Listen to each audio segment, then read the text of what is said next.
Okay, so I'm gonna do some experimenting with Tempera Resist today. So what I've done is I've drawn two flowers, not very pretty flowers, but flowers. And I've painted, then after I drew them with pencil, I went over the lines of the pencil with the chalk pastel. So you can see this one I did with blue chalk pastel because I'm wondering if it's gonna make a difference if I use dark chalk pastel or light chalk pastel. The only reason you go over those lines with the chalk pastel is because you want to make that pencil line thicker. So it just kind of visually helps to remember not to paint that line. So then what I did is I took tempera paint and I painted everything except the line. So I painted all these individual shapes. I'm experimenting with some different colors. I'm experimenting with what happens if they're thin versus thick. So this one I have, in the background I have a thin blue background, and in this one I have a real thick white background. So I'm kind of playing with all of those things to see what's gonna happen. So the next step is after you paint it, this one's still a little wet, so I'm not gonna do this one today. I'm gonna do this one today to see what happens. I'll turn it sideways here. And the next thing, so I made sure this was totally dry. And now that it is dry, I am going to take India ink.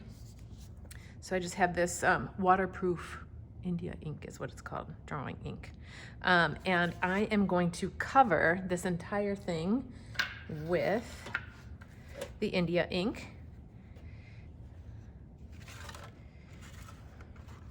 I want to work somewhat quickly because I don't want to reconstitute the paint, the tempera paint that is.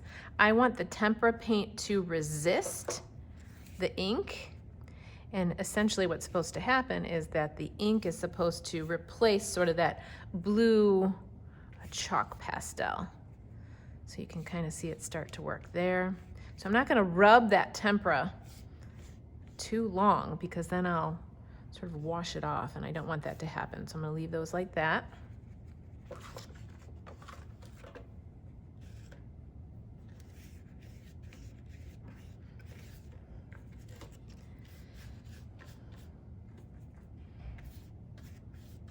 I just have this inside of a tray because it's messy. You can do it on newspaper or whatever. But I want to cover that surface completely with black. It's okay if the color pops through because those are the areas I probably went a little thicker with my paint. So the next step is I have to let this dry completely. I'm gonna leave this alone and then we will wash it under the water in the sink and see what happens. So this will take a little bit of time, but once it's totally dry, what I'm gonna do is I'm gonna take a stiff bristled brush, in this case I'm just taking a paint brush, and I'm going to rub it. And what I'm doing, what's happening is where the paint was, it's gonna resist. So you can kind of see that the paint is coming off too, because the pink is coming off. And that's why you don't wanna overwork the ink part, is because, now you don't have to do it in this big tray. I'm doing this because it's easier than you all trying to fit around the sink to watch what I'm doing. You can just go to the sink and run some water, and you can use your hands too, but you'll feel that paint is like slimy because the paint is coming off too. And that's why if you choose acrylic paint, this won't work because the acrylic paint won't do that. So I've got to rub until all that paint comes off.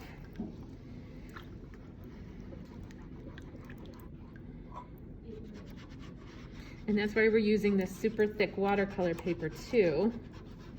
So the reason that this is important for you to do now is because with perspective, which is what we're doing, right? There's a lot of lines. So you may choose, after you see how this works, to eliminate some of the detail and simplify your piece, because it will be really hard to paint into all those individual tiny little pieces and not paint the line if you have too much detail. Michael, turn that off and take it out of your ear, please.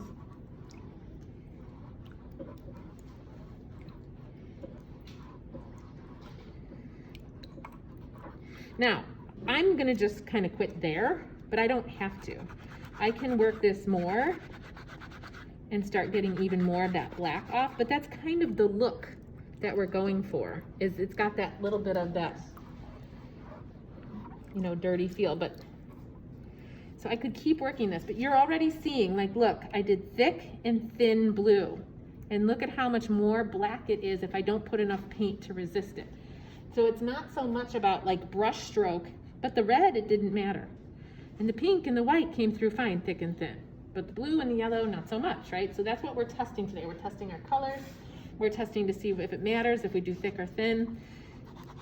And then you're gonna just see the whole process before you do this on your final piece. Like I said, I could keep working this if I want more of the dark off.